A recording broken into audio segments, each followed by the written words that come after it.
श्री रामचरित्र सुनने गाने की महिमा। गदिकुल के चंद्रमा विश्वामित्र जी बड़े हर्ष के साथ श्री रामचंद्र जी के रूप, राजा दशरथ की भक्ति, चारों भाइयों के विवाह और सबके उत्साह और आनंद को मन ही मन सराहने जाते हैं। वामदेव और रघुकुल के गुरु ज्ञानी विश्वामित्र जी ने फिर वशिष्ठ जी की कथा बखान कर कही। मुनि का सुंदर यश सुनकर राजा मन ही मन अपने पुण्य के प्रभाव का बखान करने लगे। आज्ञा हुई तब सब लोग अपने अपने घरों को लौटे। राजा दशरथ जी भी पुत्र सहित महल में गए। जहाँ तहाँ सब श्री रामचंद्र के विवाह की कथाएं गा रहे हैं। श्री रामचंद्र जी का पुत्र यशगान तीनों लोकों में छा गया। जब से श्री रामचंद्र जी विवाह करके घर आए तब से सब प्रकार का आनंद अयोध्या में आकर बसने लगा। प्रभु के विवाह में आनंद उत्साह हुआ, उसे सरस्वती और सर्प के राजा शेष जी भी नहीं कह सकते। श्री सीताराम जी के यश को, कविकुल के जीवन को पवित्र करने वाले और मंगल की खान जानकर इसमें मैंने अपनी वाणी को पवित्र करने के लिए कुछ बखान कहा है। अपनी वाणी को पवित्र करने के लिए तुलसी ने राम का यश कहा है। श्री रघुनाथ जी का चरित्र अपार समुद्र है, किस कवि ने उनका पाया। जो लोग यशोपवती और विवाह के मंगलमय उत्सव का वर्णन आदर के साथ सुनकर गावेंगे, वे लोग श्री जानकी जी और श्री राम जी की कृपा से सदा सुख पाएंगे। श्री सीता जी और श्री रघुनाथ जी के विवाह प्रसंग को जो लोग प्रेम पूर्वक गा सुनेंगे, उनके लिए सदा उत्सव आनंद ही उत्साह है। क्यों श्री रामचंद्र जी का यश मंगल का धाम है? क्योंकि श्री रामचंद्र जी का यश मंगल का धाम है। बालकांड समाप्त। अयोध्या कांड। द्वितीय सोपान। मंगल चरण। जिनकी गोद में हिमाचल सुती पर्वत जी, मस्तक पर गंगा जी, ललाट पर द्वितीय का चंद्रमा, कंठ में हलाहल विष और वक्ष स्थल पर सर्पराज शेष जी सुशोभित है। वे भस्म से विभूषित, देवताओं में श्रेष्ठ, सर्वश्रेष्ठ, सहंकृत या भक्तों के पाप नश, सर्वव्यापी, कल्याण रूप चंद्रमा के समान शुभ्र वर्णन श्री शंकर जी सदा मेरी रक्षा करें। रघुकुल और आनंद दोनों देने वाले श्री रामचंद्र के मुख रोबी की जो शोभा, राज्याभिषेचन की बात सुनकर ना तो प्रसन्न को प्राप्त हुआ और ना वनवास के दुख से मलिन ही हुआ। वह मेरे लिए सदा सुंदर मंगलों की देने वाली है। नील कमल के समान श्याम और कोमल जिनके अंग है, श्री सीता जी जिनके फ्रंट भाग में विराजमान है और जिनके हाथ में अमोघ बाण और सुंदर धनुष है, और रघुवंश के स्वामी श्री रामचंद्र जी को मैं नमस्कार करता हूँ। श्री गुरु जी के चरण कमलों की रज में अपने मन रूपी दर्पण को साफ करके मैं श्री रघुनाथ जी के उस निर्मल यश का वर्णन करता हूँ जो चारों फल को, धर्म, अर्थ, कर्म, मोह को देने वाले हैं। जब से श्री रामचंद्र जी विवाह करके घर आए तब से नित्य नए मंगल हो रहे हैं और आनंद के बादवे बज रहे हैं। 14 लोक रूप बड़े भारी पर्वत पर पुण्य रूपी मेघ सुख रूपी जल बरस रहे हैं। ऋषियों सिद्ध और समाप्ति रूपी सहावनी नदियों उमड़ उमड़ कर अयोध्या रूपी समुद्र में आ मिली। नगर के स्त्री पुरुष अच्छी गति से मुनियों के समूह है, जो सब प्रकार से पवित्र, अमूल्य और सुंदर है। नगर का ऐश्वर्य कुछ कहा नहीं जाता। ऐसा जान पड़ता है मानो ब्रह्मा जी की कारीगरी बस इतनी ही है। सब नगर निवासी श्री रामचंद्र जी के मुख चंद्रमा को देखकर सब प्रकार से सुखी है। सब माताएं और सखी सहेलियां अपने मनोरथ रूपी बेल को फली हुई देखकर आनंदित है।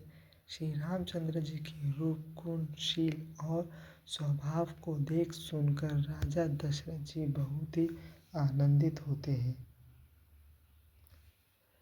राम राज्याभिषेक की तैयारी, देवताओं की व्याकुलता तथा सरस्वती से उनकी प्रार्थना। सब हृदय में ऐसे अभिलाषा है और सब महादेव जी को मानकर प्रार्थना करके कहते हैं कि राजा अपने जीते जी श्री रामचंद्र जी को युवराज पद दे दे। एक समय रघुकुल के राजा दशरथ जी अपने सारे समाज सहित राजसभा में विराजमान थे। महाराज समस्त पुण्यों की मूर्ति है। उन्हें श्री रामचंद्र जी का सुंदर यश सुनकर अत्यंत आनंद हो रहा है। सब राजा उनके कृपा चाहते हैं और लोकपालगण उनके रूप को रखते हुए अनुकूल होकर प्रीति करते हैं।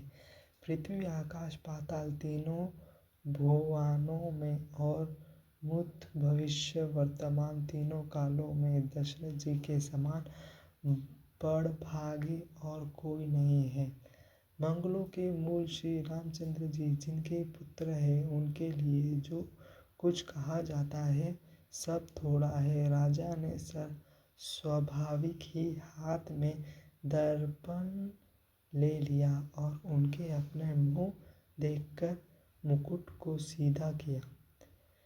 देखा कि कानों के पास बाल सफेद हो गए हैं, मानो बुढ़ापा। ऐसे उपदेश कर रहा है कि हे राजन, श्री रामचंद्र जी के युवराज पद देखकर अपने जीवन और जन्म का लाभ क्यों नहीं लेते।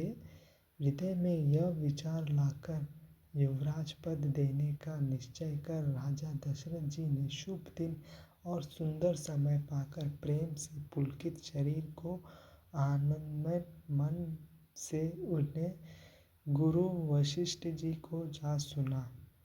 राजा ने कहा, हे मुनिराज, कृपा यह निवेदन सुनिए। श्री रामचंद्र जी अब से प्रकार से सब योग हो जाए हैं। सबक मंत्र सब नगर निवासी और जो हमारे शत्रु मित्र या उदासीन हैं, सभी को श्री रामचंद्र जी वैसे ही प्रिय है जैसे कि वे मुझको हैं। उनके रूप में उनका आशीर्वाद ही मानो शरीर धारण करके सुशोभित हो रहा है। हे स्वामी, सारे ब्राह्मण परिवार सहित आपके ही समान पर स्नेह करते हैं। जो लोग गुरु के चरणों की रज को मस्तक पर धारण करते हैं, वे मानो समस्त ऐश्वर्य को अपने वश में कर लेते हैं। उनका अनुभव मेरे समान दूसरा किसी ने नहीं किया। उनका पवित्र चरण रज की पूजा करके मानो सब कुछ पा लिया। अब मेरे मन में एक ही अभिलाषा है, हे नाथ, वह भी आप ही के अनुग्रह से पूरी होगी। राजा का सहज प्रेम देखकर मुनि ने प्रसन्न होकर कहा, नरेश, आज्ञा दीजिए, कहिए क्या अभिलाषा है। हे राजन, आपका नाम और यश ही संपूर्ण मनचाहा वस्तुओं को देने वाला है। ये राजाओं के मुकुट मुनि अपनी मन की अभिलाषा फल का अनुगाम करती है, अर्थात आपके इच्छा करने से पहले ही फल उत्पन्न हो जाता है। अपने जी में आपने गुरुजी को सब प्रकार से प्रसन्न जानकर हर्षित होकर राजा कोमल वाणी से बोले, हे नाथ, श्री रामचंद्र जी को युवराज कीजिए, कृपा करके कहिए, आज्ञा दीजिए तो तैयारी में जाए। मेरे जीते जी यह आनंद उत्सव हो जाए, उसके सब लोग अपने नेत्र का लाभ प्राप्त करें। प्रभु के प्रसन्न का से शिवजी ने सब कुछ निभा दिया, सब इच्छाएं पूर्ण कर दी। केवल यही एक लालसा मन में रह गई है। इस लालसा के पूर्ण हो जाने पर फिर सोचो यह शरीर रहे या चला जाए, जिससे मुझे पीछे पछतावा ना हो। दशरथ जी के मंगल और आनंद में मूल सुंदर वचन सुनकर मुनि मन ही मन बहुत प्रसन्न हुए।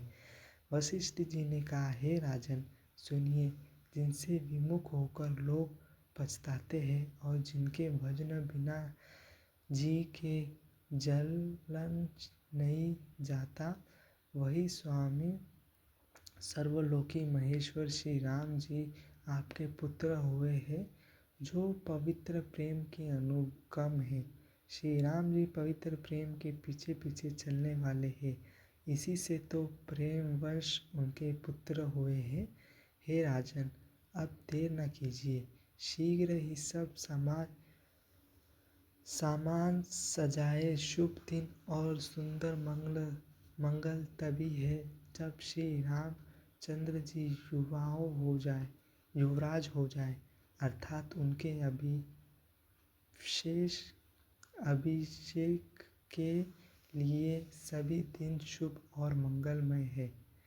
राजा आनंदित होकर महल में आए और उन्होंने सेवकों को तत्मंत्र समंत्र को बुलवाया।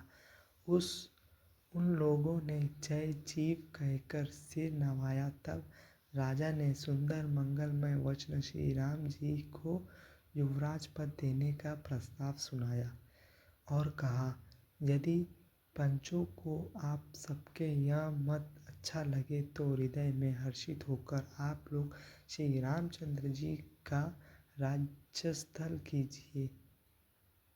राज्य तिलक कीजिए। इस प्रिय वाणी को सुनते ही मंत्र ऐसे आनंदित हुआ मानो उनके मनोरथ रूप पैदे पर पानी पड़ गया हो। मंत्र हाथ जोड़कर विनती करते हैं कि हे जगतपति, आप करोड़ों वर्ष जिए, अपने जगत भर का मंगल करने वाले भल काम सोचते हैं। हे नाथ, शीघ्र ही कीजिए, देर न लगाइए। मंत्रों की सुंदर वाणी सुनकर राजा को ऐसा आनंद हुआ मानो बढ़ती हुई बेल सुंदर डाली का सहरा पा रही हो। राजा ने कहा, श्री रामचंद्र जी के राज्याभिषेक के लिए मुनिराज वशिष्ठ जी की जो जो आज्ञा हो, आप लोग वही सब तुरंत करें। मुनिराज ने हर्षित होकर कोमल वाणी से कहा कि संपूर्ण श्रेष्ठ तीर्थी का जल ले आओ। फिर उन्होंने हर्षित मूल फूल फल और पत्र आदि उनके मंगलिक वस्तुओं से नाम कीनकर बताए। चावर, मुर्गमर्च,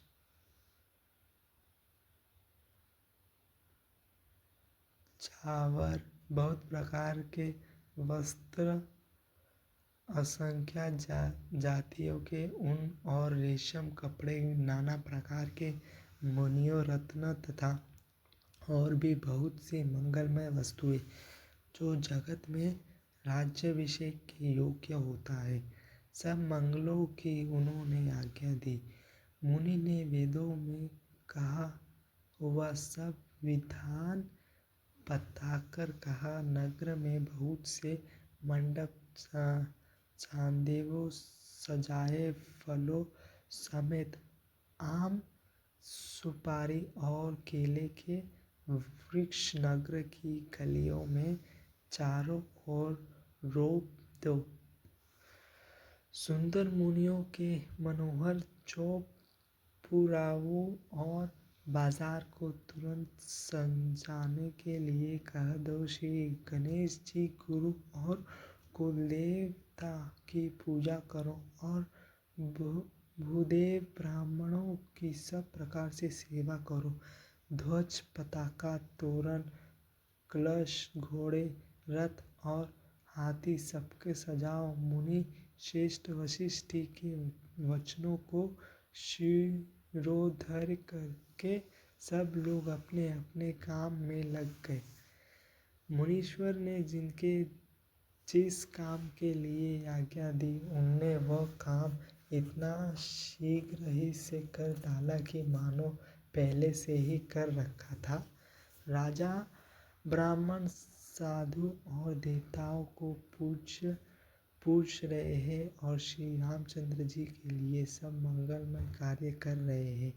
श्री रामचंद्र जी के राज्याभिषेक की सुहावनी खबर सुनकर ही अवध भर में बड़ा धूम से बादवे बजने लगे। श्री रामचंद्र जी और सीता जी के शरीर में भी शुभ शकुन सूचित हुआ। उनके सुंदर मंगल अंग फड़कने लगे।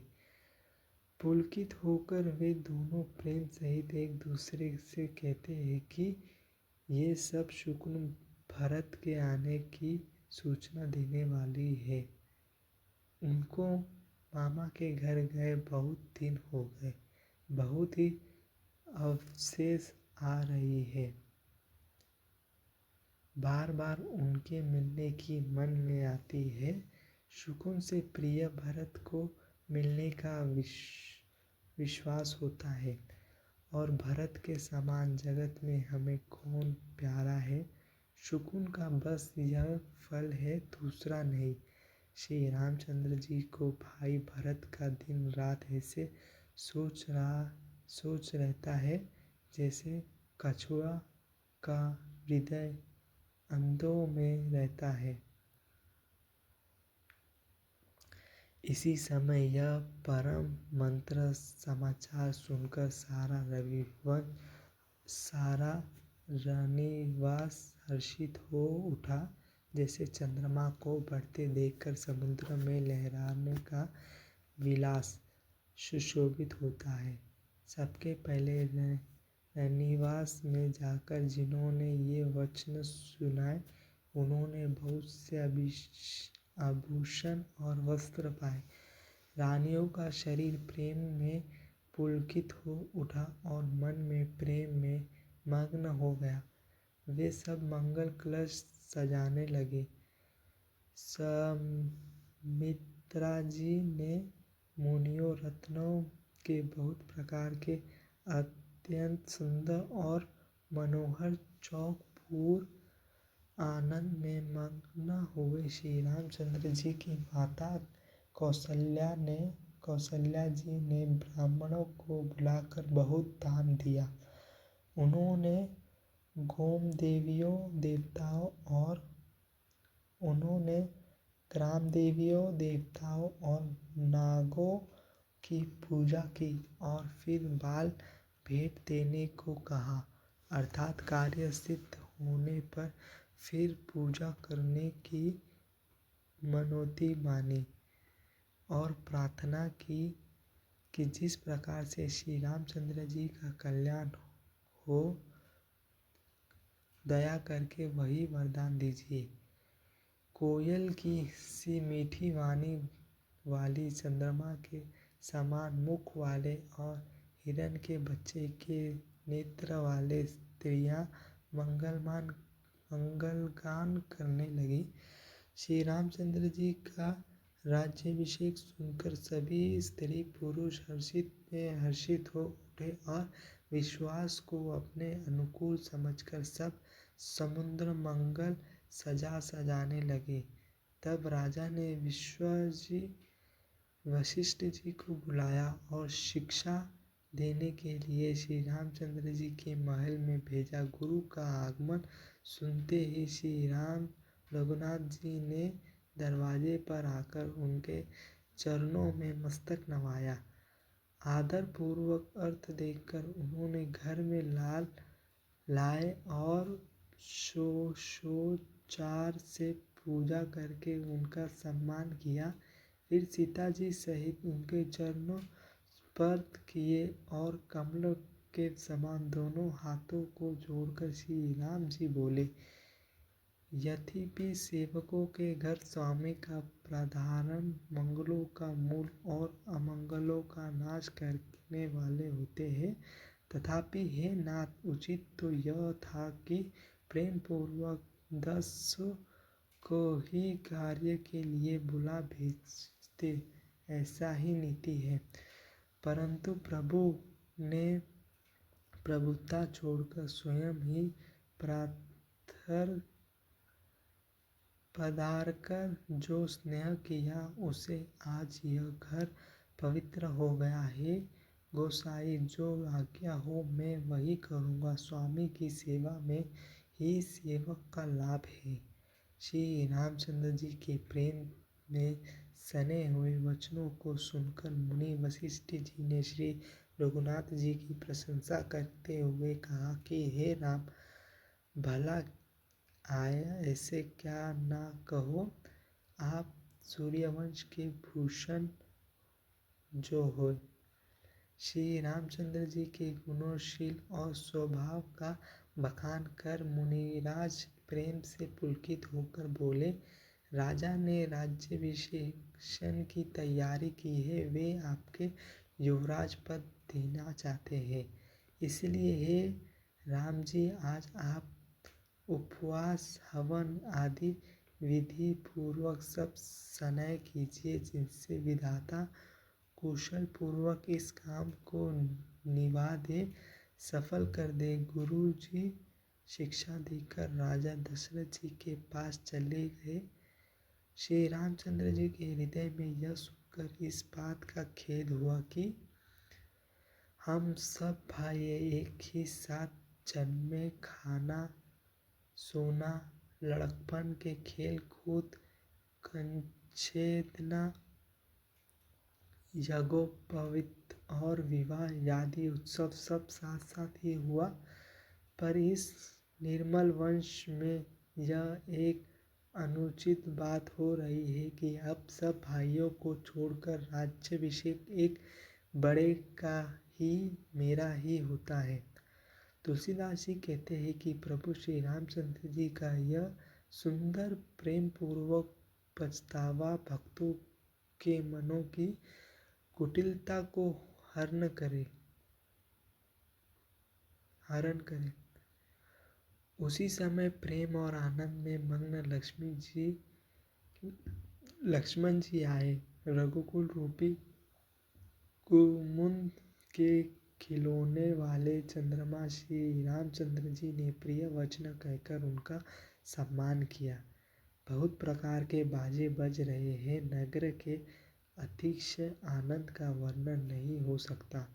सब लोग भरत जी का आगमन मना रहे हैं और कह रहे हैं कि वे भी शीघ्र आवे और राज्याभिषेक का उत्सव देखकर नेत्रों का फल प्राप्त करें।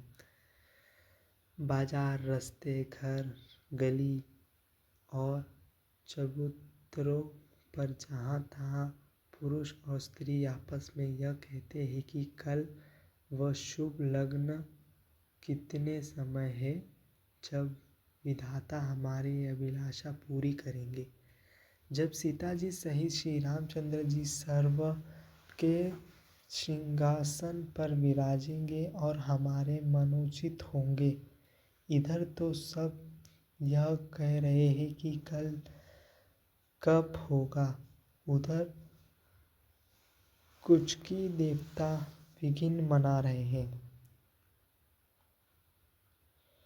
उन्होंने अवध के पादवे नहीं सोहाते, जैसे चारों को चांदनी रात नहीं भाती।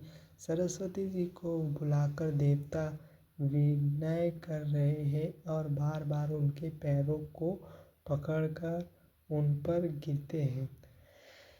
वे कहते हैं कि हे माता, हमारे बड़े विपत्ति को देखकर आज वह कीजिए जिनके श्री रामचंद्र जी राज्य त्याग कर वन को चले जाए और देवताओं को सब कार्य सिद्ध हो। देवताओं की विनती सुनकर सरस्वती जी खड़ी खड़ी पछता रही है कि मैं कमलवन में लिए हेमंत ऋतु की रत हुई। उन्हें इस प्रकार पछताते देखकर देवता भी विनय करके कहते लगे कि माता, इसमें आपका जरा भी दोष न लगेगा। श्री रघुनाथ जी विषाद और हर्ष से रहित है। आप तो श्री राम जी के सब प्रभाव को जानती ही है। जीव अपने कर्मवश ही सुख दुख का भागी होता है, अथवा देवताओं के हित के लिए आप अयोध्या जाइए। बार बार चरण पकड़कर देवताओं ने सरस्वती जी को संकोच में डाल दिया।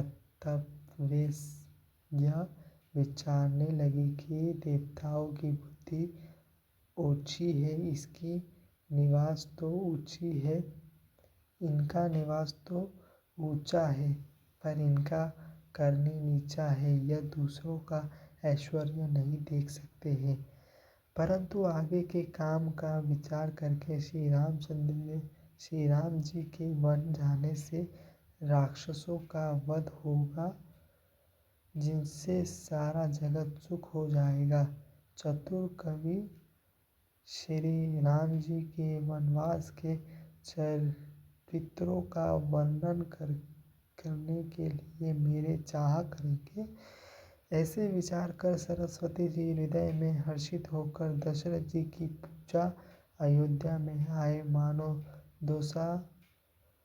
दुख देने वाले कोई ग्रहत आया हो। सरस्वती जी का मंथरा की बुद्धि फेरना। केकई मंथरा संवाद। प्रजा में खुशी। मंथरा नाम की कैकई की एक मंद बुद्धि दासी थी। उसे अपयश की पिटारी बनाकर सरस्वती जी उनके बुद्धि को फेर कर चली गई। मंथरा ने देखा कि नगर सजाया हुआ है, सुंदर मंगलमय बाधों बज रहे हैं। उनके लोगों से पूछा कि कैसे उत्सव है। श्री रामचंद्र जी ने राज्य तिलक की बातें सुनते ही उनका हृदय जल उठा। वह दुर्बुद्धि नीचे जाते वाली दासी विचार करने लगी कि किस प्रकार से यह काम रात ही रात में बिगड़ जाए। जैसे कि कोई कुटिल बिलासनी शहद का छत लगाती है कि इनके किस तरह से उखाड़ लूं। वह उदास होकर भरत जी की माता कैकेयी के पास गई। रानी कैकेयी ने हंसकर कहा, तू उदास क्यों है? मथुरा कुछ उत्तर नहीं देती थी, केवल लंबी सांस ले रही थी और चरित्र करके आंसू ठहरा रही है। रानी हंसकर कहने लगी कि तेरे बड़े गर्ल है, तू बहुत बढ़कर बोलने वाली है। मेरे मन कहता है कि लक्ष्मण ने तुझे कुछ सीख दी है, दंड दिया है, तब भी वह महापापिनी दासी कुछ भी नहीं बोलती। ऐसी लंबी सांस छोड़ रही है मानो काली नागिन। हो, मानो काली नागिन हो। तब रानी ने डरकर कहा, अरे कहती क्यों नहीं? श्री रामचंद्र जी, राजा लक्ष्मण, भरत और शत्रुघ्न कुशल से तो है। यह सुनकर कुबरी मंथरा के हृदय में बड़ा ही पीड़ा हुई। वह कहने लगी, हे माई, हमने कोई क्या सीख देगी और मैं किसका बल पाकर गाल करूँगी, बढ़ बढ़कर बोलूँगी। रामचंद्र को छोड़कर आज और किसके कुशल है जिन्होंने राज्य युवराज पद पे रहे हैं।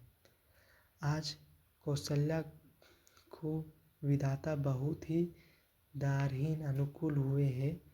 यह देखकर उनके हृदय में गर्व समाता नहीं। तुम स्वयं जाकर सब शोभा क्यों नहीं देख लेती जिसे देखकर मेरे मन में शोभा हुई है। तुम्हारा पुत्र परदेश में है। तुम्हें कुछ सोचा नहीं? जानती हो कि स्वामी हमारे वश में है। तुम्हें तो तोषक पलंग पर पड़े पड़े नींद लेनी ही बहुत प्यारा लगता है। राजा की कपट भरी चतुराई तुम नहीं देखती। मंत्रा के प्रिय वचन सुनकर किंतु उनका मन की मैल जानकर रानी झुझुककर बोली, बस अब चुप रहो। घर फोड़ी कही कि जो फिर कभी ऐसा कहा तो तेरी जीभ पकड़कर निकाल लूंगी। कानों, लंगड़ों और कुबड़ों को कुटिल और कुचाली जानना चाहिए। उनमें भी स्त्री और खासकर दासी। इतना कहकर भरत जी की माता कैकेयी मुस्कुरा दी और फिर बोली, हे प्रिय वचन कहने वाले मंत्रा, मैंने तुझको यह सीख दी है, शिक्षा के लिए इतनी बात कही है कि मुझे तुझ पर स्वर्प में भी क्रोध नहीं है। सुंदर मंगल द्वीप शुभ दिन वही होगा जिस दिन तेरा कहना सत्य होगा, अर्थात श्री राम जी का राज्य तिलक होगा। बड़ा भाई स्वामी और छोटा भाई सेवक होता है। यह सूर्यवंश की सुहावनी रीति ही है। यदि सचमुच कल ही श्री राम का तिलक है तो यह सखी तेरे मन को अच्छी लगे वह वस्तु मांग ले, मैं दूंगी। राम को सहज स्वभाव से सब माताएं कौशल्या के समान ही प्रिय है। मुझ पर तो वे विशेष प्रेम करते हैं। मैंने उनके प्रीति की परीक्षा करके देख ली है। जो विधाता कृपा करके जन्म दे तो यह भी दे कि श्री रामचंद्र जी पुत्र और सीता बहू हो। श्री राम मुझे प्राणों से भी अधिक प्रिय है। उनके तिलक की बात सुनकर मुझसे शोभा कैसी। तुझे भरत की संगम है। छल कपट छोड़कर सच सच कह, तू हर्ष के समान विषाद कर रही है। मुझे इनका कारण सुनना। मंत्रा ने कहा, सारी आशाएं तो एक ही बार कहने में पूरी हो जाए। अब तो दूसरी जीभ लगाकर कुछ कहूँगी।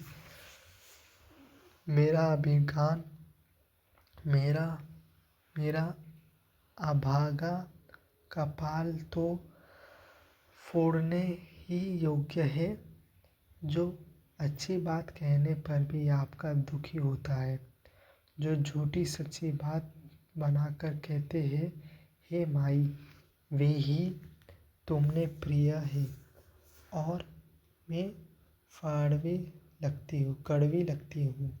अब मैं भी ठाकुर हाथी मुँह देखी कहा कहूँगी, नहीं तो दिन रात चुप रहूँगी। विधाता ने कुरूप बनाकर मुझे परवंश कर दिया, दूसरे को क्या दोष, जो बोया सो काटती हूँ, दिया सो पाती हूँ।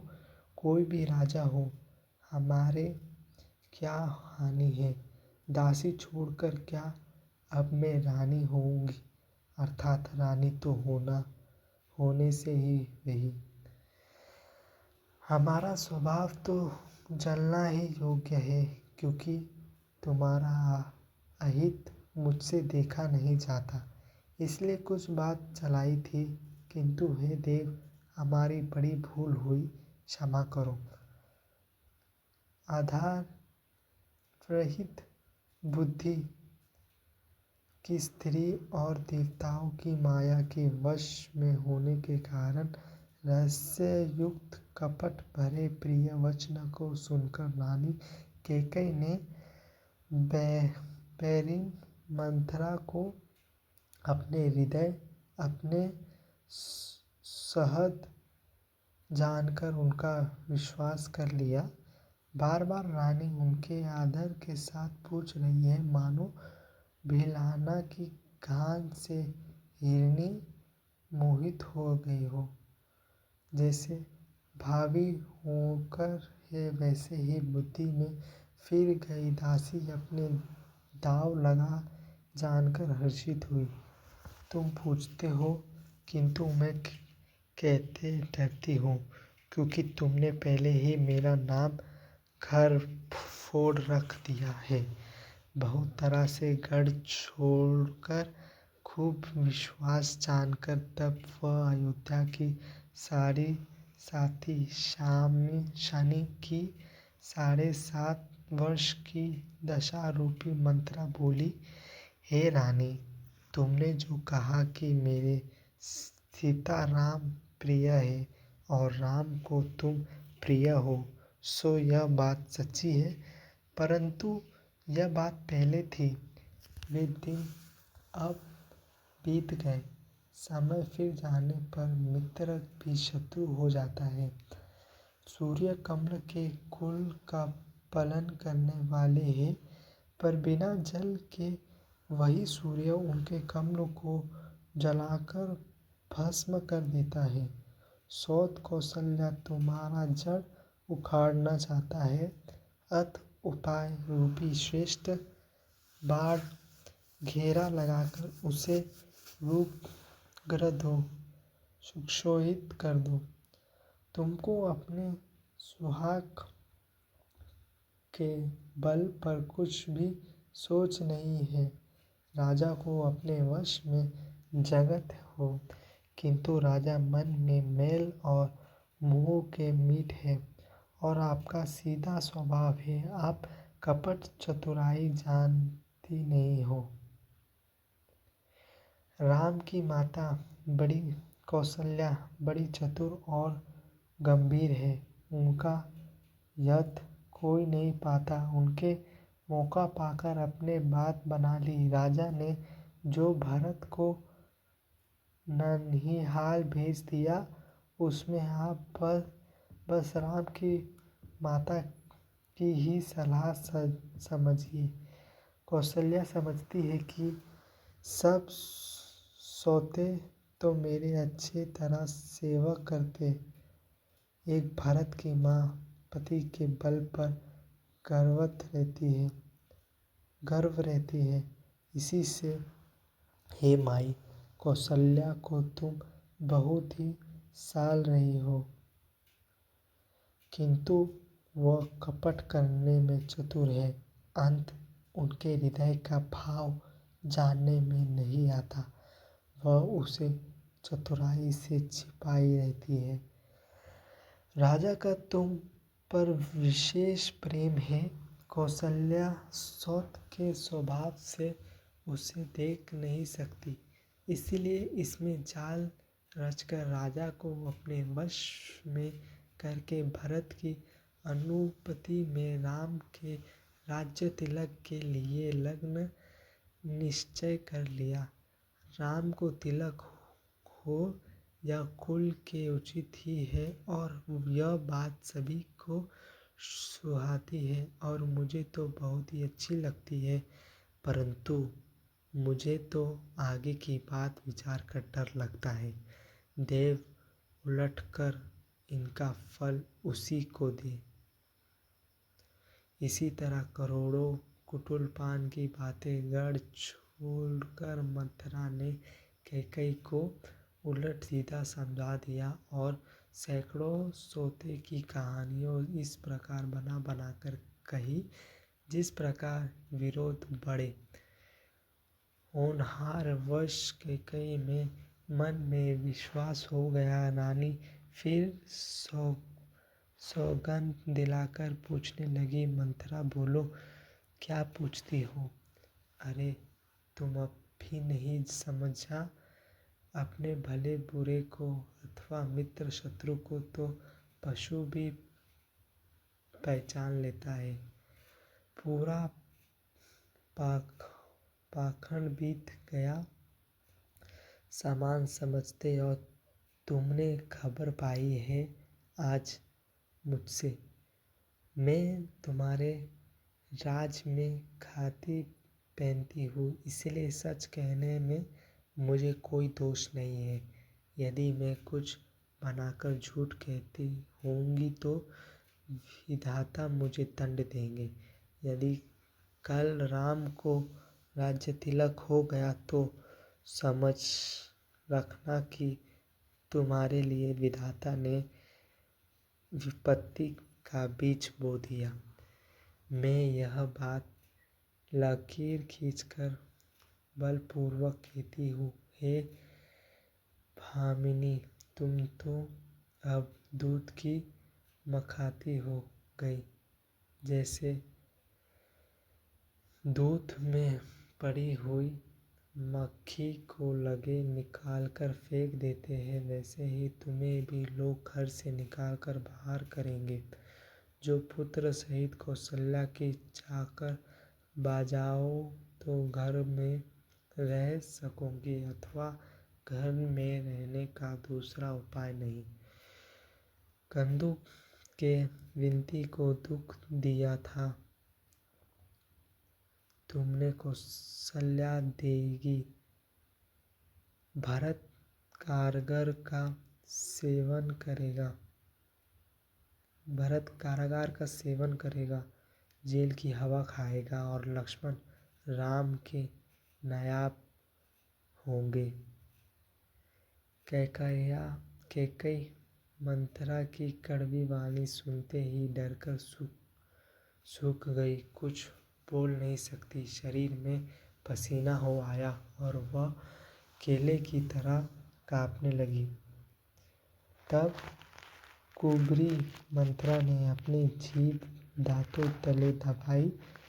उसे भय हुआ कि कहीं भविष्यवाणी की अत्यंत डरावनी चित्र सुनकर कैकेयी की हृदय की गति में रुक जाए, जिससे उलट सारा काम ही बिगड़ जाए।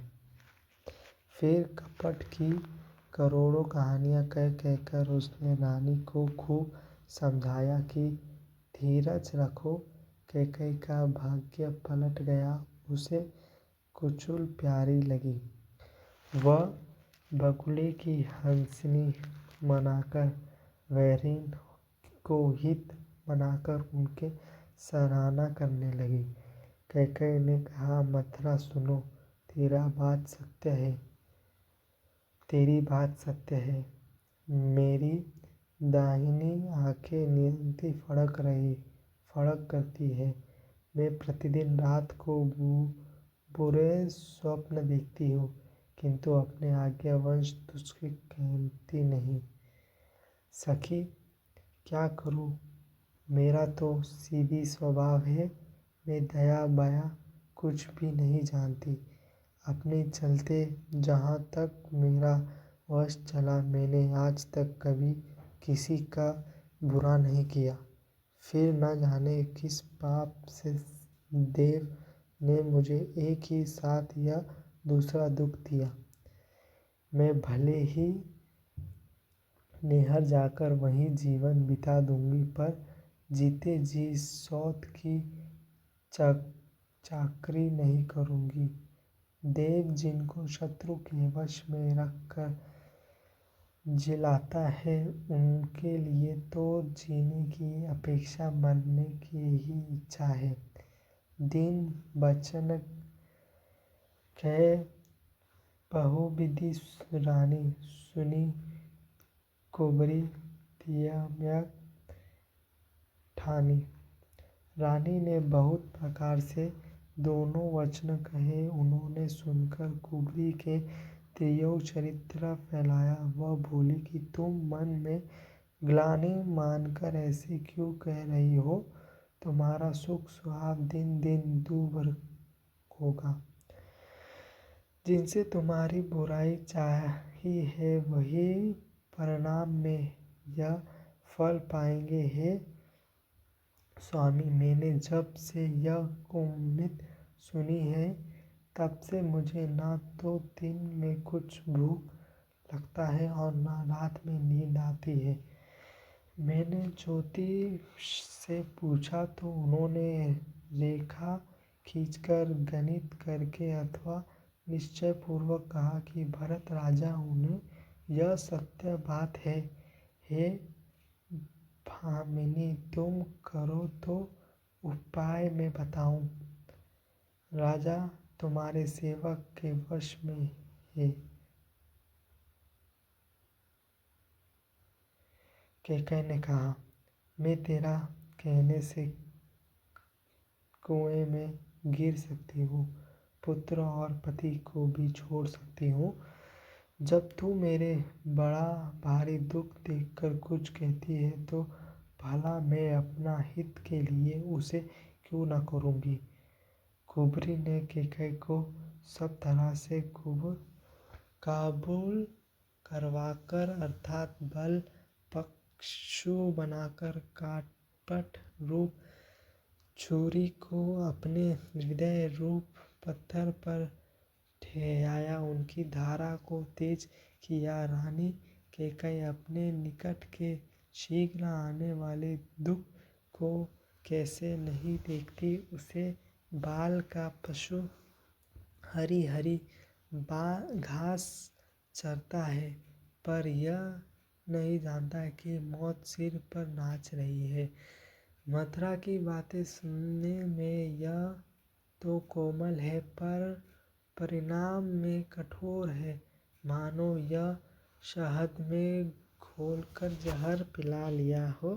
दासी कहते ही, हे स्वामी, तुमने मुझसे एक कथा की थी, उनकी याद है कि नहीं? तुमने दो वरदान राजा के पास धरोहर है। आज उन्होंने राजा से मंगल कर अपनी छाती ठंडी करो। पुत्रों को राजा और राम को वनवास दो, और सौत का सारा आनंद तुम ले लो। जब राजा राम की सौगंध खा ले, तब वर मांगना, जिससे वचन न टलने पावे। आज की रात बीत गई तो काम बिगड़ जाएगा। मेरी बात को हृदय से प्रिय या प्राणों से भी प्यारा समझना।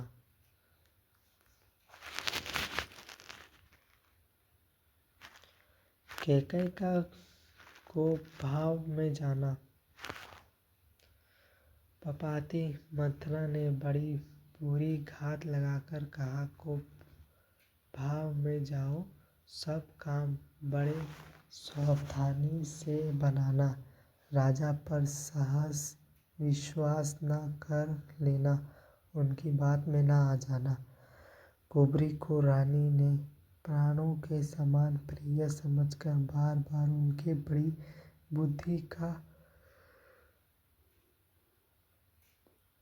बखान किया और बोले, संसार में तेरा समान हितकारी और कोई नहीं है।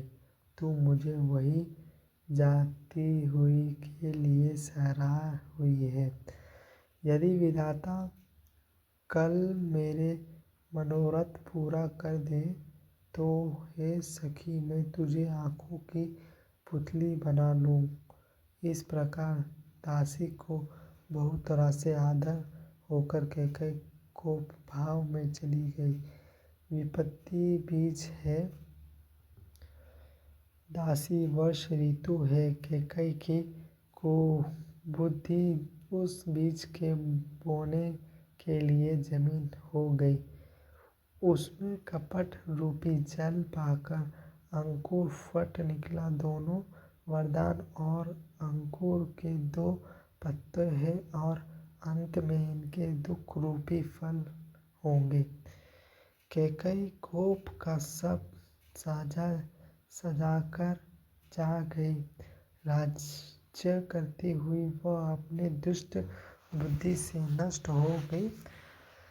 राज्य महल और नगर में धूमधाम मच रहा है। इस कच्चल को कोई कुछ नहीं जानता। बड़े ही आनंदित होकर नगर में सब स्त्री पुरुष शुभ मंगलचर के साथ सदा रहे हैं। कोई भीतर जाता है, कोई बाहर निकलता है। राज्य द्वार में बड़ा भीड़ हो रहा है। श्री रामचंद्र जी के बाल सुख सजातिल का समाचार सुनकर हृदय में हर्षित होते हैं। वे 10-5 मिलकर श्री रामचंद्र जी के पास जाते हैं। प्रेम पहचानकर प्रभु श्री रामचंद्र जी उनका आदर करते हैं और कोमल वाणी से कुशल शिष्ट पूछते हैं। अपने प्रिय सखी श्री रामचंद्र जी की आज्ञा पाकर वे आपस में एक दूसरे से श्री रामचंद्र जी की बड़ाई करते हुए घर लौटते हैं और कहते हैं कि संसार में श्री रामचंद्र जी के समानशील और स्नेह को निभाने वाले कोई कौन है। भगवान हमें यह दे कि हम अपने कर्मवश भुगते हुए जिस जिस योनि में जन्म वहाँ उस समय योनि में हम तो सेवक हो और सीतापति श्री रामचंद्र जी हमारे स्वामी हो और यह नाता अत्यंत तक निभा जाए। नगर में सब ऐसे ही अभिलाषा है, परंतु कैकई के हृदय में बड़ी जलन हो गई है। कुसुंगित पाकर कौन नष्ट नहीं होता। नीच के मत के अनुसार चलने से चतुराई नहीं रह जाती। संध्या के समय राजा दशरथ जी आनंद के रथ कैकई के महल में आए। मानो साक्षात स्नेह ही शरीर धारण कर निष्कर्ष के पास आया हो। कोप भवन का नाम सुनकर राजा सहम गए। डर के मारे उनका पाँव आगे को नहीं बढ़ता। स्वयं देवराज इंद्र इनके भुजाओं के बल पर राक्षसों के निर्माण होकर बसते हैं और संपूर्ण राजा लोग जिनका रूप देखते रहते हैं। यह राजा दशरथ रथी का क्रोध सुनकर सूख गए। कामदेव का प्रताप और महिमा तो देखिए, जो त्रिशूल वज्र और तलवार आदि की चोट उनके अंगों पर स्नेह वाले हैं। वे रथनाथ कामदेव के पुष्पबाण से मारे गए। राजा डरते डरते अपने प्यारे कैकई के पास गए। उनके दशा देखकर उन्हें बड़ा ही दुख हुआ। कैकई जमीन पर पड़ी है, पर पुराना मोटा कपड़ा पहने हुए शरीर के नाना आभूषणों को उतारकर फेंक दिया। उस दुर्बुद्धि कैकई को यह बुरे वेश के कैसे फप रही है, मानो भावी विज्ञापन की सूचना दे रही हो। राजा उनके पास जाकर कोमल वाणी से बोले, हे प्राणदिया, किस लिए ईसाई रूठी हो? दशरथ के कई संवाद। और दशरथ शोक समृद्ध का महल में जाना और वहां से लौटकर श्री राम जी को महल से भेजना।